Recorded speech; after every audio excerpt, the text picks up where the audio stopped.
L'Église Nouvelle Cité de Dieu a le plaisir de vous présenter le message du pasteur Simon Kabouka, premier responsable de l'Église. Nous vous souhaitons un agréable moment à l'écoute de la parole de Dieu.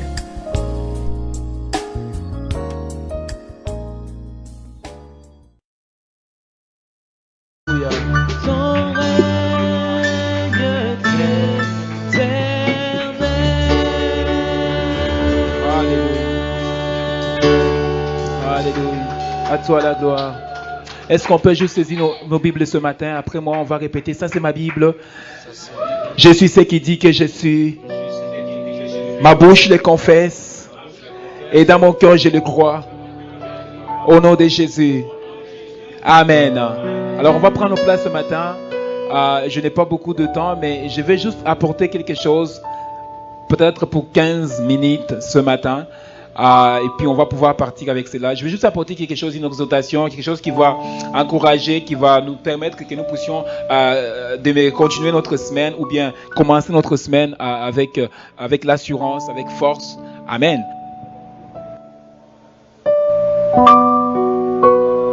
Livre de Psaume chapitre 23. Ça, c'est un passage que tout le monde connaît probablement par cœur. Pour ceux qui sont doués avec la Bible, vous les connaissez par cœur. Et mon thème de l'exhortation ce matin, c'est la conception ou la concept selon Dieu.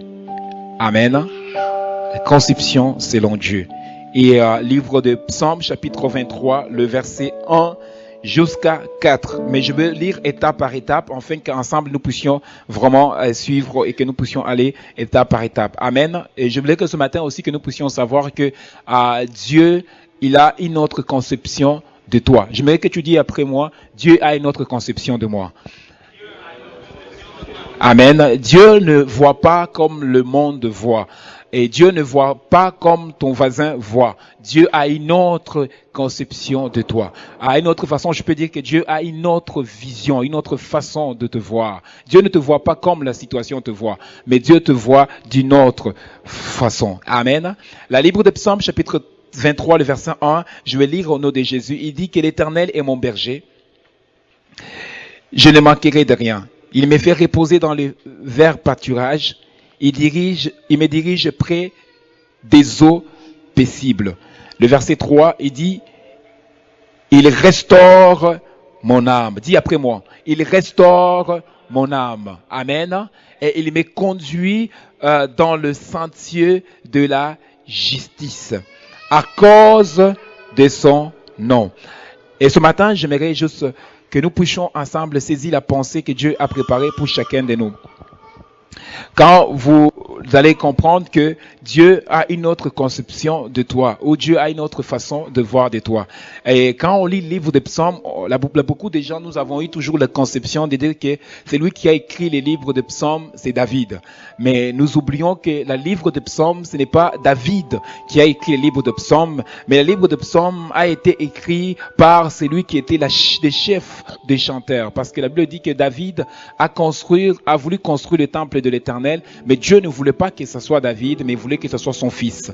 Et David avait avec lui un groupe de chants, un groupe de chanteuses et de chanteurs. Et à ces groupes-là, il y avait un homme, celui qui était le psalmiste, celui qui composait le livre des psaumes. Amen. C'était lui qui a composé le psaume de David. Parce que lui, il était un chanteur. C'est celui qui chantait. David n'était pas un chanteur.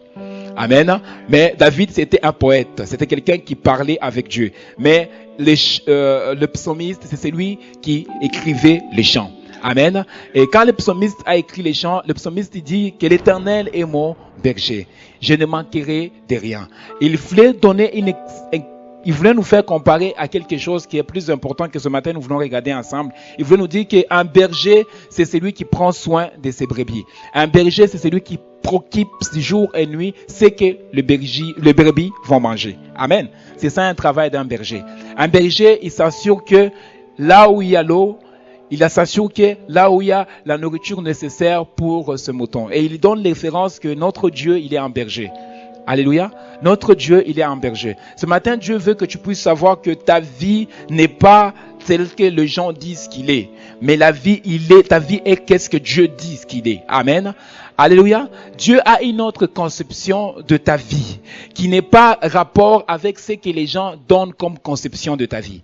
Alléluia. Parce que souvent, la plupart de nous, des chrétiens, nous sommes beaucoup, nous réduisons notre vision, notre façon de voir à cause de situations, à cause de problèmes. Des fois, nous pensons que le problème est plus grand que ce que notre Dieu est. Des fois, nous pensons que la situation laquelle nous sommes en train de traverser, Dieu ne peut pas les comprendre. Je vais vous dire ce matin que quand Dieu donne une promesse, Dieu voit ce promesse dans une seule angle. Alléluia. Mais nous, ses enfants, nous voyons le promesse de Dieu dans deux angles. Quand Dieu regarde cet attard, il voit de devant, il voit de chaque côté de cet attard. Mais nous, quand nous regardons cet attard, nous ne le voyons pas de tous les côtés. Pour le voir de tous les côtés, nous devons se déplacer pour voir ce qui se passe de ce côté ici. Alléluia. Quand Dieu regarde ta vie, il voit une femme ou un homme de réussite. Quand Dieu regarde ta vie, il ne te voit pas échouer, mais il te voit plutôt que tu as réussi. Mais quand toi, tu regardes ta vie, tu ne vois pas ce qui se trouve de ce côté ici ou ce qui se trouve en avant. Amen. Pour que tu vois ce qui se trouve en avant, tu dois tourner pour voir que non, en avant, il y a un logo. Mais Dieu n'a pas besoin de tourner pour voir qu'en avant, il y a un logo. C'est pourquoi le psalmiste dit que l'Éternel est mon berger. Je ne manquerai de rien. Amen. Parce qu'un berger, c'est celui qui se préoccupe qu'est-ce que mes brebis vont manger. Ton Dieu se préoccupe de ce qui sera ta vie. Alléluia. Ton Dieu se préoccupe qu'est-ce qui sera ta destinée. Ton Dieu se préoccupe qu'est-ce que tu vas manger demain. C'est pourquoi il dit dans le livre de Jean, ne vous inquiétez pas de ce que vous allez manger. Ne vous inquiétez pas plutôt de ce que vous allez vous vêtir. Parce que moi, votre Dieu, je vais s'en occuper de cela. Amen. Alléluia. Mais plutôt chercher le royaume de Dieu et la justice. Et le reste sera quoi? Donné. Je triais sur ce message 2 points. Et peut-être par la grâce de Dieu, on va peut-être finir la semaine prochaine. Le premier point, nous devons voir comme Dieu voit. Amen. Nous devons voir comme Dieu voit. Dans le livre de Psaumes, la Bible dit que le psalmiste l'écrit, il dit que j'élève mes yeux vers les montagnes, d'où viennent les secours? Mais les secours ne viennent pas de nulle part que de l'Éternel.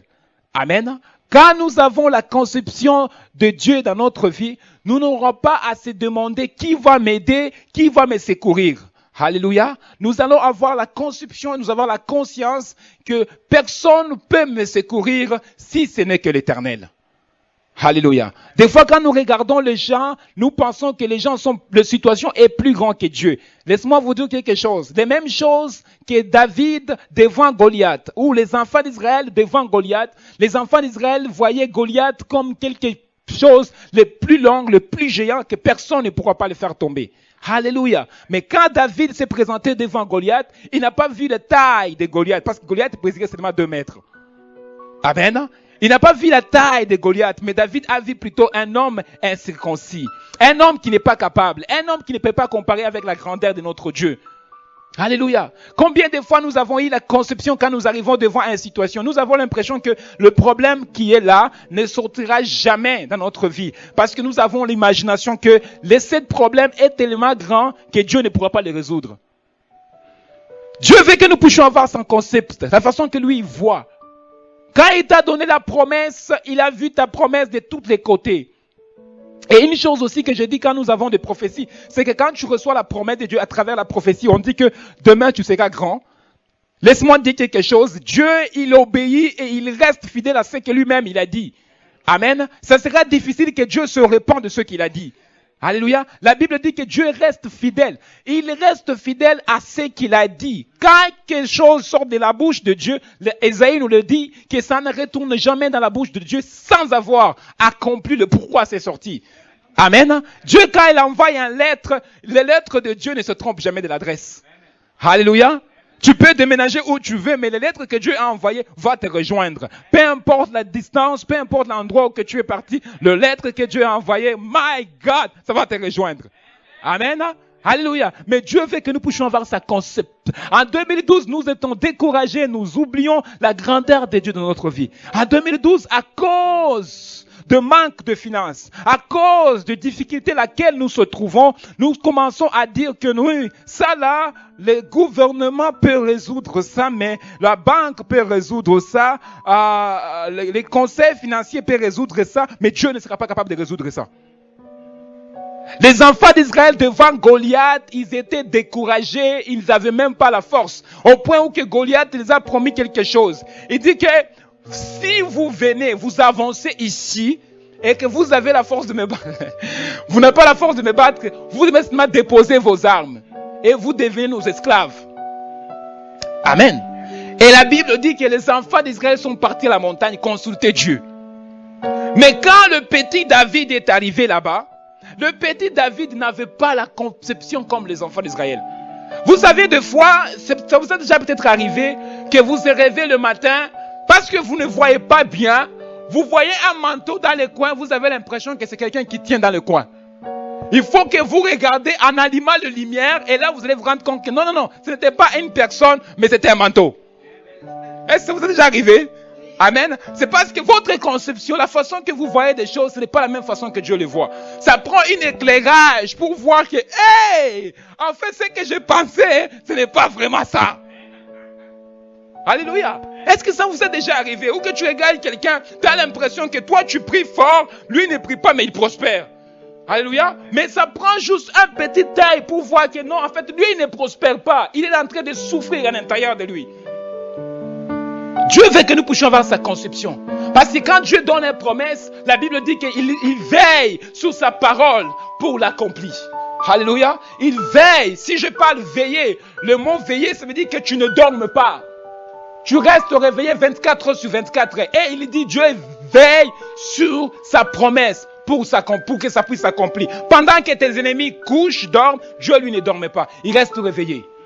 Alléluia. Et il s'assure que cette promesse arrive à ancien asterne.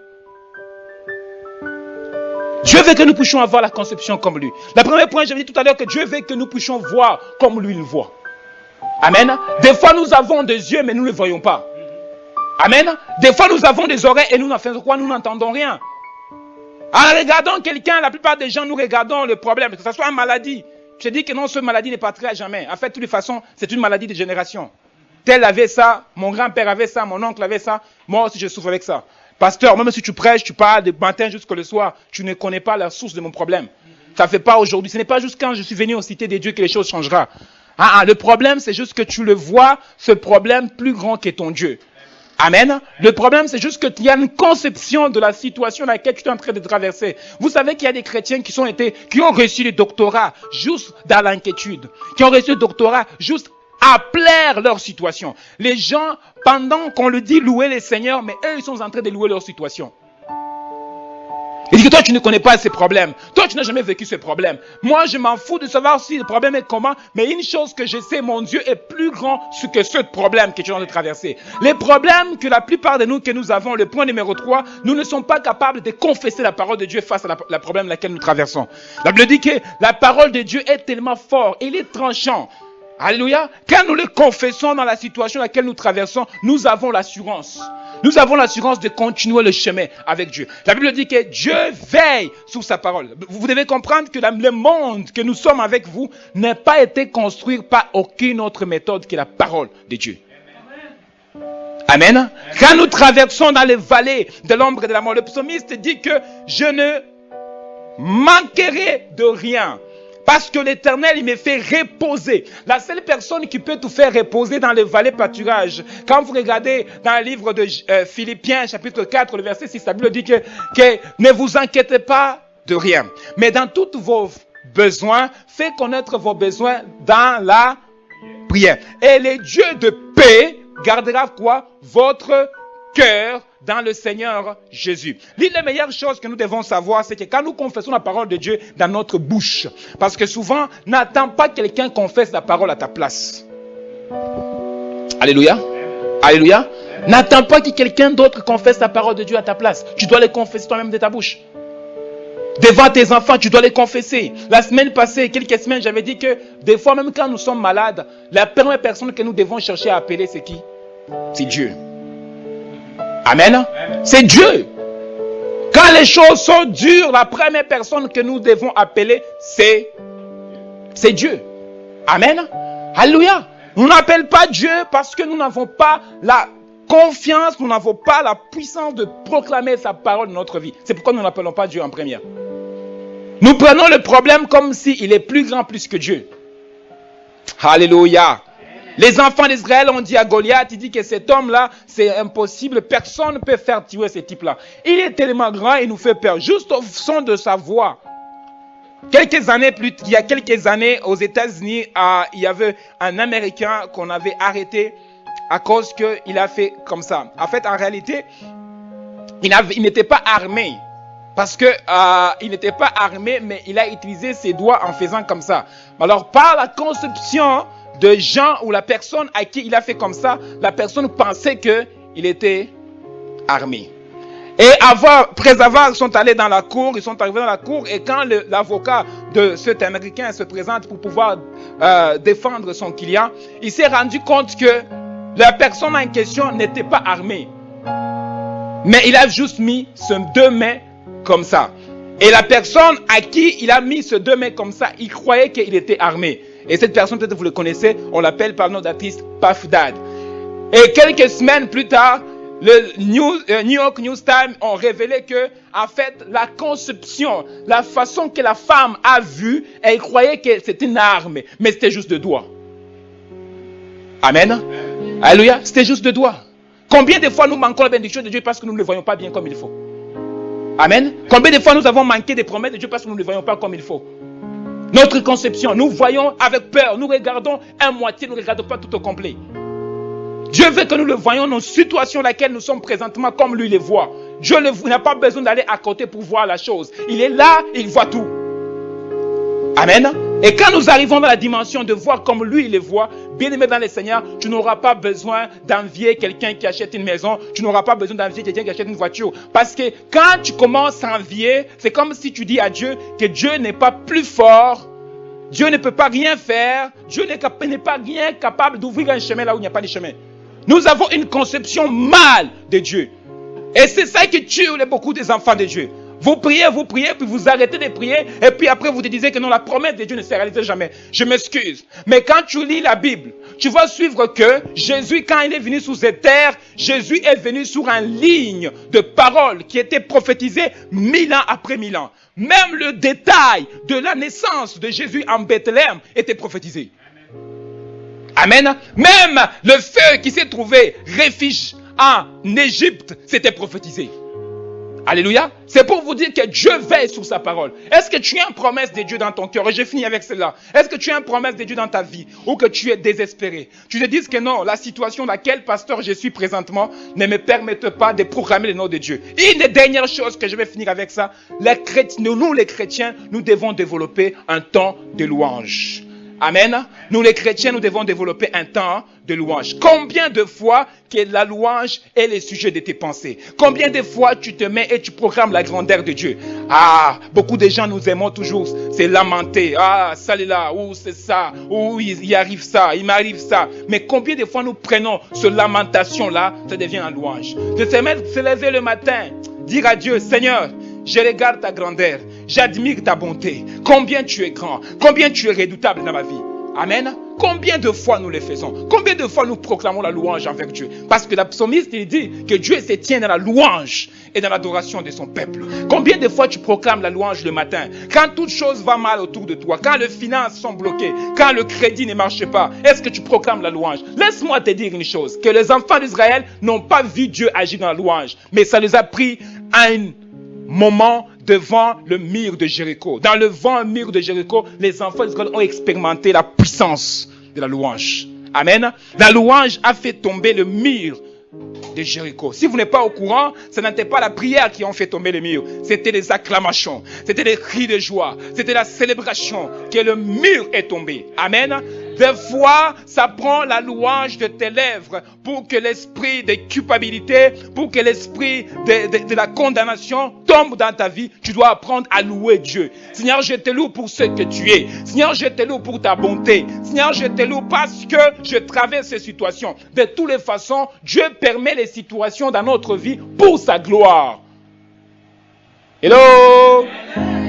Dieu permet les situations dans ta vie pour ta gloire. Dieu ne t'a pas permis que tu échoues l'examen pour que tu souffres. Dieu a permis que tu échoues l'examen pour que tu le rendes gloire à lui. Parce que les 4 prochains examens, tu seras le premier. Amen. Alléluia. Dieu n'est pas permis qu'on te rejette pour que les gens rient de toi. Dieu a permis qu'on te rejette, qu'à travers la rejet, tu vas pouvoir le chercher et sa face sera claire dans ta vie.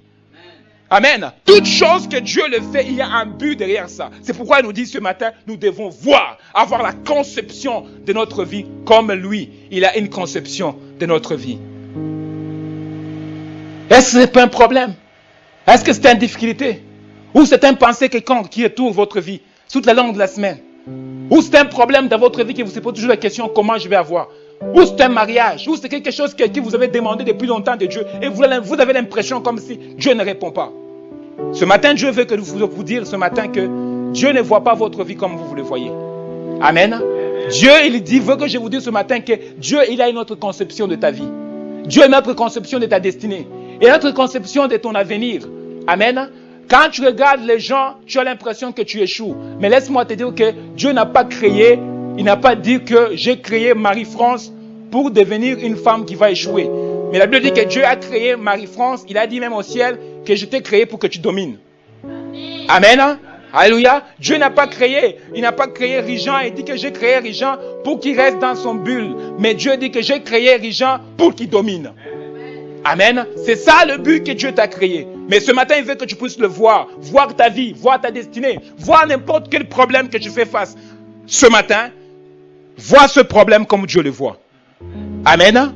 Alléluia. Vois aussi que la promesse de Dieu, peu importe la longueur de temps, peu importe les années, peu importe les séjours, peu importe ce que les gens ont dit, peu importe ce que le monde a confessé, la promesse de Dieu va se réaliser, il va se réaliser certainement. Habakkuk qui dit ceci. Habakkuk qui dit, si cette promesse tarde de s'accomplir, attends-les.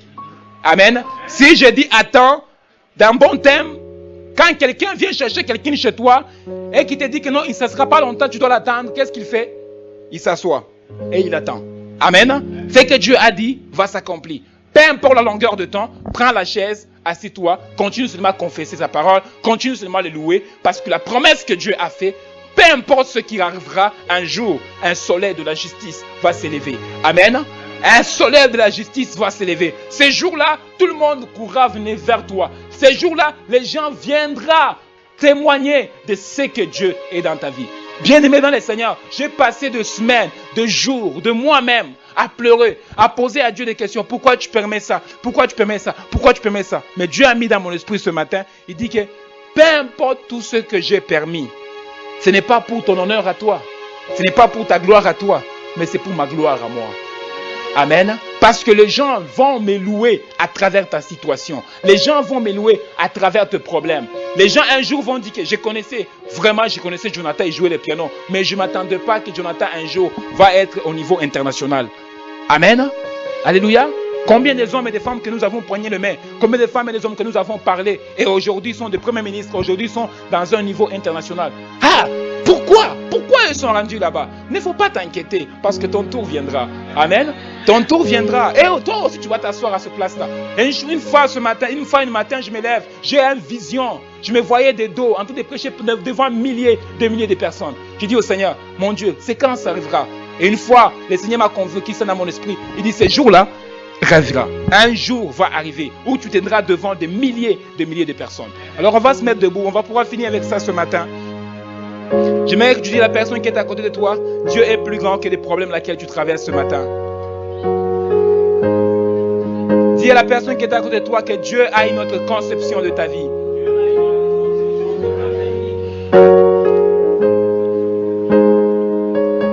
Seigneur, nous voulons ce matin s'approcher devant toi, Papa, parce que nous savons que tu es un Dieu puissant, Seigneur. Et nous te supplions ce matin, Dieu, par ton amour, par ta grâce, Seigneur. Nous voulons que ce matin, nous puissions avoir une conception selon toi. Nous ne voulons pas regarder la vie laquelle nous traversons comme le monde, mais nous voulons le voir et le regarder comme toi, Dieu, tu le vois. Ce matin, Dieu, fais-nous grâce, Seigneur, de rester accrochés à ta promesse, de rester fidèle à ta pensée, rester fidèle à ce que tu as dit. C'est dans le nom de Jésus de Nazareth.